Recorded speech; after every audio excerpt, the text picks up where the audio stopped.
Hello there, Chef D Malfi here, and welcome to Plant-Based Made Easy. Today we're going to make a delicious lunch recipe that's going to be really simple to put together and super flavorful. I don't know about you, but I just want to connect for a moment and talk about how this weekend with the loss of RBG was really, really impactful for me and in my life. And Danny and I, just before we got on, we got the news that a dear friend of ours passed away this weekend. And so we're feeling like we need a little comfort. I don't know if you can relate to this, but that's what I'm bringing into today. Just my real energy, where I'm at, and I need a little comfort. So I'm going to make a cream of mushroom soup, and I hope that you'll follow along with me. I'm going to start with delicious mushrooms. Now, I promised you that I would talk about the magic of mushrooms today, and I'm going to, all right? Let's get them in the pot first, and then we'll talk about why these are superfoods for our body, especially during stressful times like the time we're living in right now. Now, another thing that I want to mention before we start cooking is that this cream of mushroom soup is a whole food plant-based recipe, meaning it doesn't contain any processed ingredients or oil. It's really all the whole foods necessary to make you feel your best and thrive. So let's get going. Instead of using oil, I'm going to replace the oil in my recipe with a little hearty vegetable broth or stock.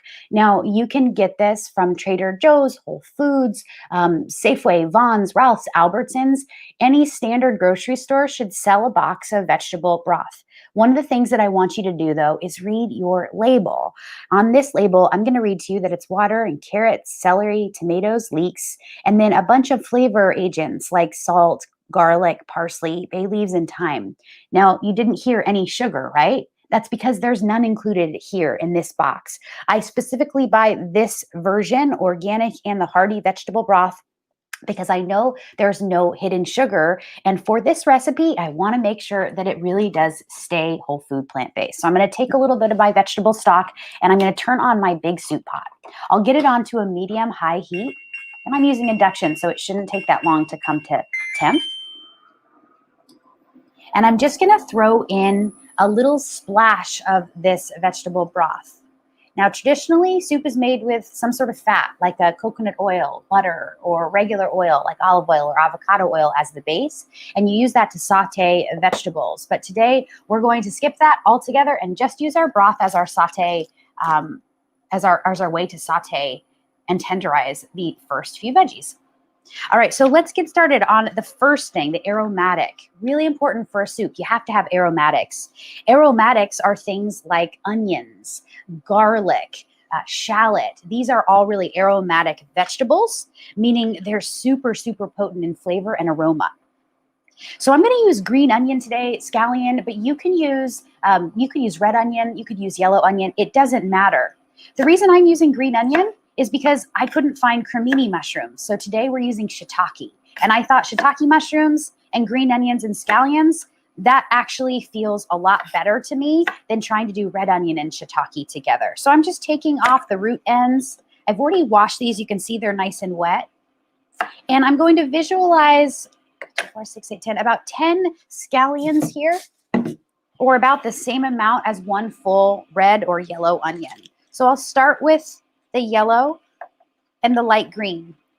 And I'm just going to run my chef's knife right over it so I can get thin scallion pieces. And I'm going to use the entire thing. I'm not going to skimp. I'm not going to throw away. I'm not going to compost any of this. I'm going to use the entire thing. I really want enough onion or aromatics in my soup to make it super flavorful quickly, as quickly as possible. Okay, this looks great. I'll throw, oh, you're not seeing me. They can see me. Is that better? Cool. All right, so you can see I have all my scallions. I'm gonna throw these right into the vegetable broth. And right now, right away, you're doing something fancy. It's called making a court bouillon.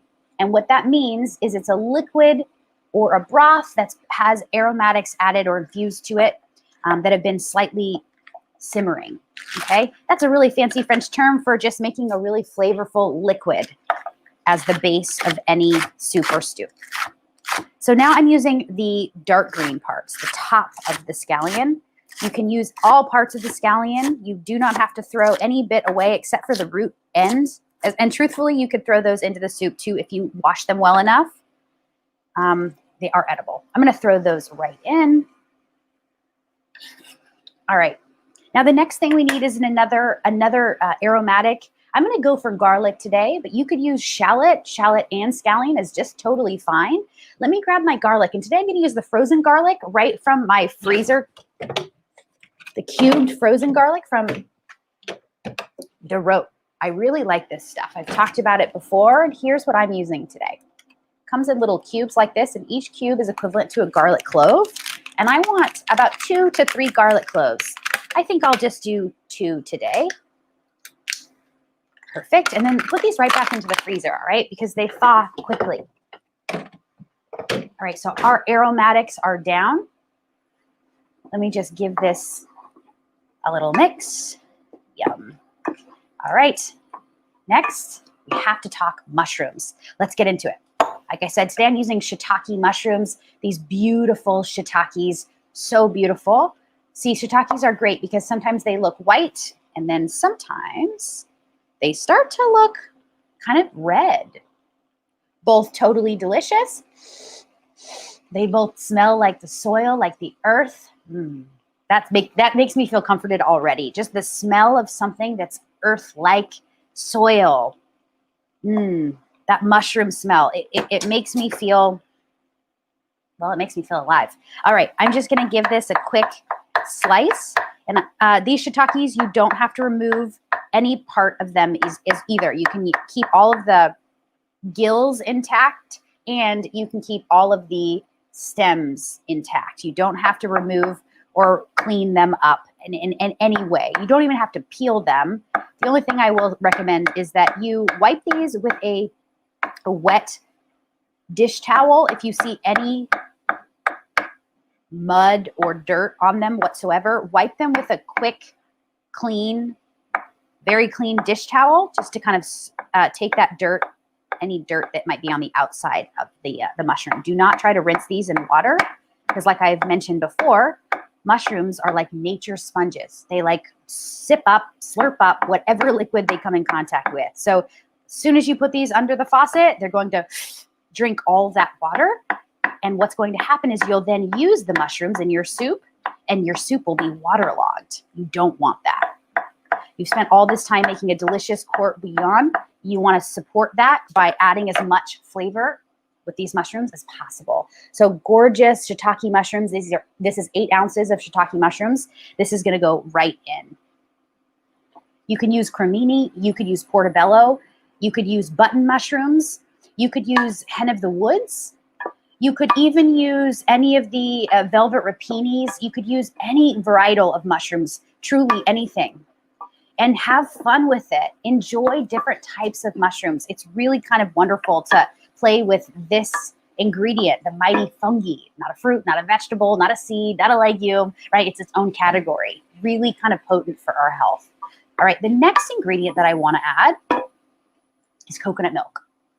I'm going to use organic coconut milk today, and I'm going to use a full can of this. It's about 13.5 fluid ounces. I'll give this a real nice shake before I open it. And what that's going to do is that's going to shake up the fat and the liquid and kind of emulsify it naturally. I'm going to open my coconut milk.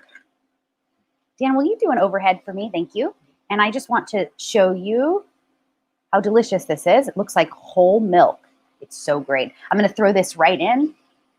What's the difference in coconut cream and coconut milk? The difference between coconut cream and coconut milk is that coconut cream has more of the fat, whereas coconut milk has an equal part 50-50 liquid to fat ratio. So it's going to be the consistency of whole milk.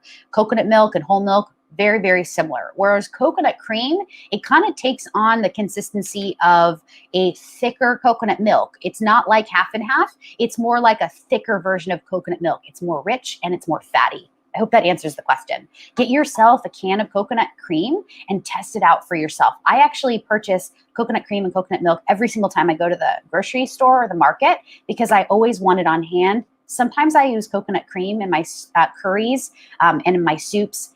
over coconut milk if I want a thicker soup without a thickening agent. All right. So the choice is yours. I'm going to give you another thickening agent option at the end too that you could use in case coconut milk is all you can find.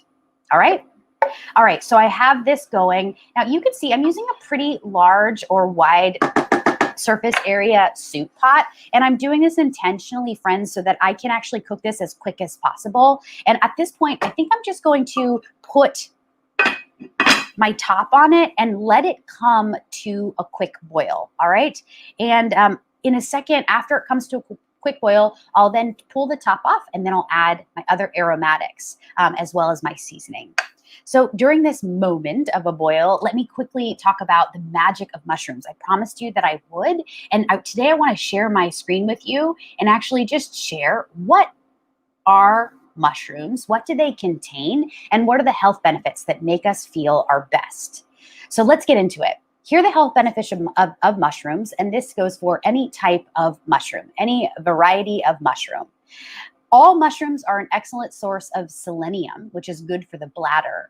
And selenium is a quality, it is a micronutrient mineral that we actually can only get from food sources, namely mushrooms and Brazil nuts. So if you're familiar with the Brazil nut, it's that large nut, or any of the varieties of mushrooms. Selenium is very important for our ability to have emotional stability. It's important for our skin health. It's important for our heart health and for our bladder. Kind of a lot of things it helps with. All right, the next thing. Mushrooms are a great source of vitamin B2 and B3. These are really great vitamins to get, especially if you are plant-based or vegan. Definitely want to make sure that you're getting enough of your B vitamins. The next thing mushrooms are good for is improving our immune function. Now, hello, this is like the most important right now. There has been some research done out of Northwestern University. It has not been peer reviewed, so we can't actually know for sure if this is actually, in general, if this is going to actually work for all people at all times. But there has been a little bit of a great kind of testing of the mushrooms and immune function and how we can actually use mushrooms in our daily diet or take it by capsule form to prevent the symptoms of COVID. Now, we again, like I said, I don't know, and the medical professionals that are doing this research don't quite know if they can actually conduct a peer review research study because they're still kind of looking at it to see, does this actually work? But good to know that it does improve our immune function. Even if just a little, that is a good thing for us right now. We want to be eating all the foods that can improve our immune function. And if you're curious more about that, you guys, I did a whole IGTV about how to boost our immune function with our foods, things like tea, herbs, and dark leafy greens, and lots of other fruits, vegetables, and plant-based foods. So check that out on Instagram at Chef Daniela Malfitano. All right, the next thing is that mushrooms are really low in calories. So what this means is you can eat a lot of them without actually feeling like they are going to add calories to your diet, to your plate. And if you're a calorie counter, then that is something that maybe you might want to consider. I myself am not a tracker or a counter at all. I never have been, and I never will be, because it's not really part of my food philosophy or my ethos in the kitchen. But for you, if it makes you feel more comfortable eating low-calorie foods and plant foods, mushrooms are your best bet, all right? Now, the next thing that mushrooms are great for is that they're high in iron, they're high in antioxidants, and they're high in the mighty vitamin D. Now, here's another wonderful mega vitamin that we could all get more of, especially here in the United States. Most adults here in the US are vitamin D deficient. So we would all be better off if we actually enjoyed foods that gave us more access to the vitamin D that we need, all right? And you know that if you can't get it from your food source, where else can you get it? The mighty sun. So get outside, stay outside for 15 minutes a day. And they say the American Medical Research Association of the United States recommends 15 minutes of sunshine exposure each day should get most Americans their daily recommended amount of vitamin D. Of course, if you're not getting enough, or if that is not enough in general for you, you can always supplement with it. But mushrooms are really good for this. All right, so that's the magic of mushrooms. I hope that gave you a little information, and I hope that inspired you to try more mushrooms in your daily diet. It's really a fun and magical food, I think. All right, so yeah, let's do a comment. See, this is bubbling. It looks great. Hi, Janice. Good to see you. All right, Janice says, I was going to make the mushroom soup today. I put layered performance mushrooms in my coffee and banana bread, and those are full of cordyceps, lion's manes, chaga, and maitake. I love this. First of all, I love that product. Thank you so much for mentioning it, Janice. The layered performance is a wonderful, it's a coffee creamer and a supplement that you can actually get to add to your morning beverages. That's fantastic. I love this kind of new push towards getting people to replace their caffeinated Arabica coffee, their traditional black coffee, with mushrooms. I love mushroom coffee. I'm a big fan. The problem though for me and why I'm not so familiar with it is because I don't drink any caffeine. And so a lot of these mushroom coffees or mushroom supplements actually contain Arabica coffee. So they contain caffeine and they kind of do a blend of the mushrooms and the caffeine. And I don't do that. So I can't find a decaf one. I'm thinking maybe I might have to create it myself. All right, coming back to the soup, you can see this is getting nice and thickened just naturally on its own. Do you see that?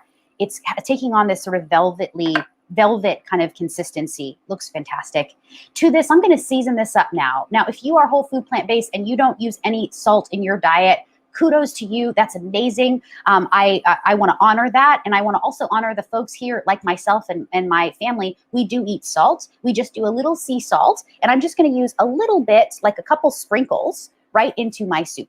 The next thing I'm going to use is some herbs. You can use dried or fresh. And today I think I'm going to use just a little pinch of dried thyme.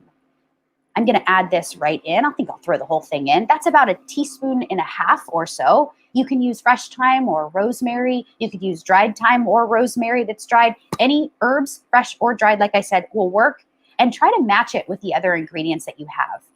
Here's a little food for thought though. Thyme is actually a magical combination with mushrooms. Thyme and mushrooms is kind of like chocolate and peanut butter. It's kind of like peanut butter and jelly. It's kind of like, what else? Beans and rice. They go together. Mushrooms and thyme, because they're both very earthy ingredients, they both have an aromatic quality that is very reminiscent of the earth, very kind of soil-like, almost even floral-like. They go very well together. So you can't go wrong with thyme and mushrooms.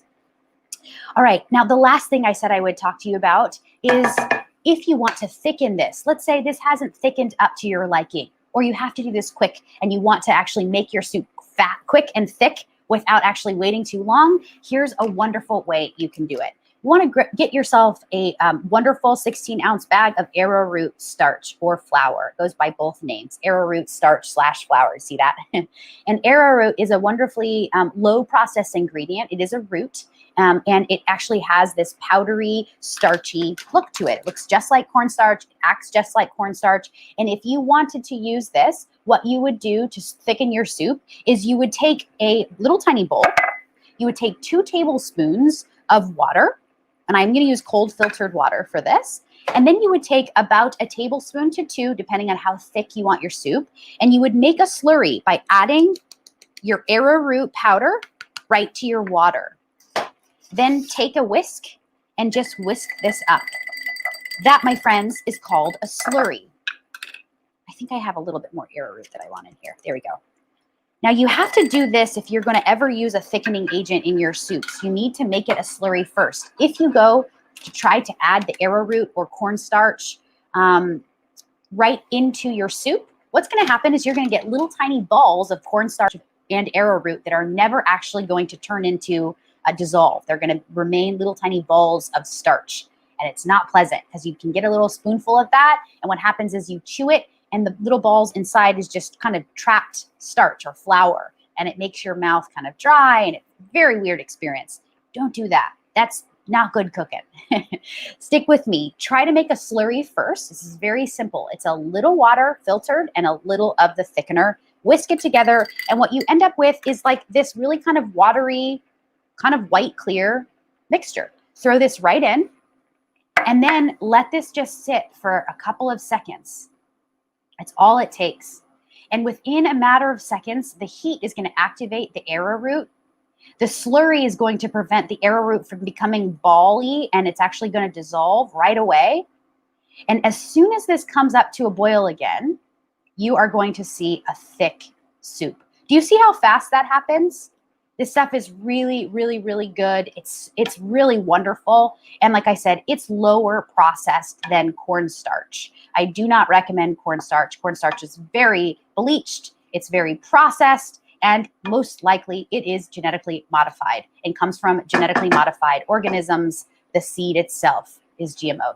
We don't want that. So this looks fantastic. And the soup is done. That's how easy it is. All right, I'm gonna go ahead and plate this up just so that you can see how I will plate it and serve it. Yes, you guys, if you wanna buy any of the products that I have, I actually include this arrowroot powder as well as a lot of other cool ingredients like this and kitchen equipment and supplies on my Amazon page. You can go to amazon.com/shop/Chef Daniela Malfitano. Right there's the link. I probably will never say that again, but there's the link. If you want it, please hop on by and shop in my store on Amazon. Very exciting. All right, so I have my bowl. I'm gonna use a little charger. You guys, here's a little cool trick I learned in the restaurant biz. If you take a paper towel, you get it just slightly damp. That is perfect because it's going to hold your bowl over your charger so that it doesn't move. Let me grab a ladle here underneath.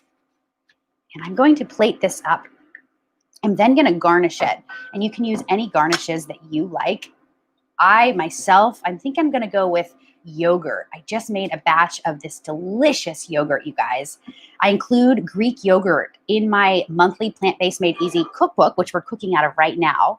This, my friends, this cream of mushroom soup is the second recipe of the third week. Here is the cookbook right here. And within this, you're gonna get everything from breakfasts, lunches, dinners, sweets, snacks, and staples.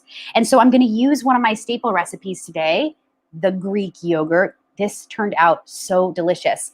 I've made this a few times in many different ways, and this recipe that's finally in my book, it's always in my book. Every month it's there because I want you to have it.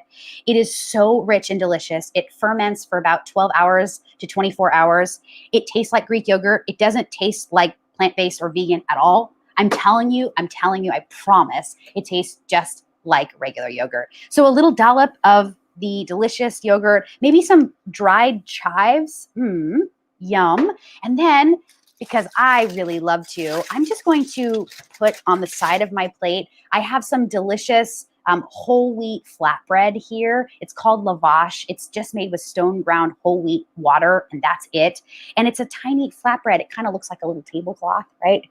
I heated this up beforehand. I love to fold it in a little packet like this. Put it on the side if you can. Maybe I need to cut off a smaller piece because my bowl is too small. Put it on the side if you can. Serve it with your soup. It's going to act as like a really kind of great way to enjoy this beautiful cream of mushroom soup. Come on, look at this. This looks fantastic. I'm very happy with how this turned out. What do you guys think? Would you eat this? Would your family and friends love this? Stuff is really good. All right, I'm going to give it quality control check. I got to taste it. I want a little of everything. I think I need a little of the yogurt as well. Here we go. Cheers.